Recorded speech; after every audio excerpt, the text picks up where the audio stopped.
on all of this, Congressman Adam Schiff of California is joining us. He's the senior Democrat on the House Intelligence Committee. Congressman, thanks very much for joining us. Thanks, Wolf. So you oppose the travel ban that the president put forward. In a federal court today in Virginia, a Justice Department lawyer said more than 100,000 visas from those 7 countries, majority Muslim countries, 100,000 visas that are already been granted to individuals are now being revoked as a result of the travel ban. The State Department later said the number is closer to 60,000, still a huge number. What, if anything, can you, as a member of Congress and your colleagues who oppose this, do about it? Well, we have to do everything possible, and it's interesting because the Trump administration first said this really only affects about 100 people at the airports. Now we see 100,000 people who had visas approved, but it really affects the perception of the United States among Muslim people all over the world. I was in Iraq just a couple weeks ago, and we're competing for influence with Iran there. This was a tremendous gift to Iran. And so it has, I think, great effects even beyond those 100,000. In terms of what Congress can do, we are compelling votes almost on a daily basis in the House that call for the repeal of this. We're forcing the GOP members to go on record. Are they with this president on the Muslim ban, or are they not? I think Republicans are becoming increasingly uncomfortable with this. Even the Speaker has found it difficult to defend, and has even been critical, at least in terms of its execution. So we need to keep the pressure on. I think that, coupled with the public speaking out and the court action, is about all we can do. Do you believe this travel ban, specifically against these 7 Muslim-majority countries, is legal? I don't. And I think, you know, we saw in what Rudy Giuliani said, and indeed what the president himself said in terms of what he intended to do, that this is intended to be a ban on Muslims. They deny that. They deny that now, but of course they deny it's a ban when they called it a ban the day before they started denying it was a ban. So they don't have much credibility. But they say these 7 countries were originally selected by President Obama for greater scrutiny, and they're just following his lead. President Obama never imposed a ban on travel. He never imposed a travel ban, but he did cite these 7 countries for extra scrutiny, and there was a pause in granting visas to individuals from those 7 countries. You know, I find it very ironic that Trump would be citing with praise anything the Obama administration pointed to. You know, certainly there are countries where we can look at the vetting process, ask ourselves, is there more that we can do? There are always improvements that can be made, and there are countries that are more concerned than others. But that's one thing, putting in place a blanket ban and doing it as a way of disguising your real intent, which is to ban Muslims from coming here, making exceptions essentially for Christians.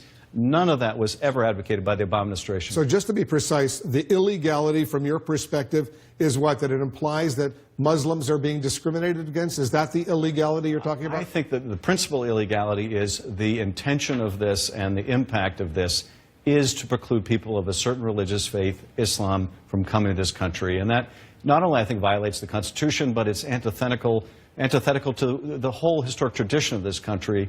And there's also, I think, statutes that are implicated here that preclude barring people from certain countries from coming here. So there are a whole host of legal problems with this. Because the argument could be made that if President Obama selected these 7 Muslim-majority countries for extra scrutiny, was he also discriminatory against Muslims? These are Muslim countries by and large. No, and I think it was, you know, quite clear with the Obama administration and everything they did and everything that they said that they were intent on not discriminating against people on the basis of their faith.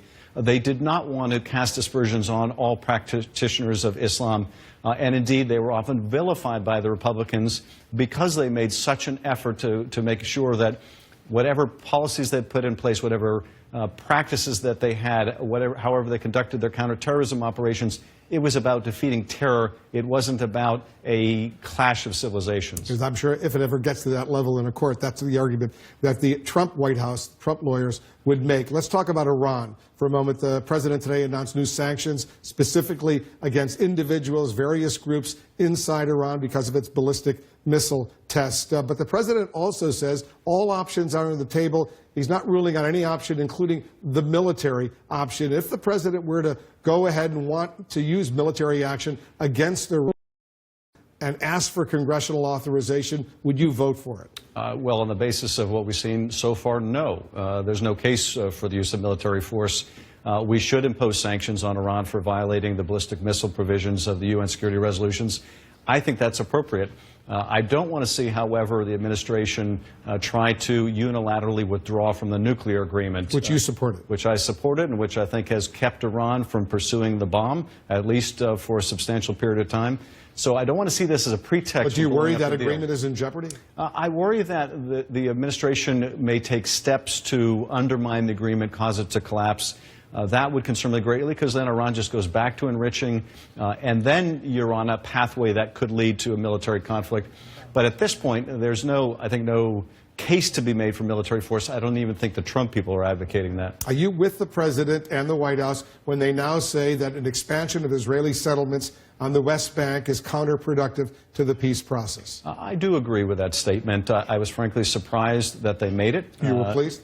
I'm pleased because it's consistent with what United States policy has been, and I do think we need to find a way to get the parties in the Middle East back to negotiating a peaceful outcome, a two-state solution. So I'm pleased that the administration isn't doing more to provoke passions and inflame the conflict there. I think to do that in the context of this Muslim ban would be catastrophic. And you also oppose the U.S. moving its embassy from Tel Aviv to Jerusalem, is that right? I don't oppose it, but I think it ought to be part of the negotiated outcome between the parties.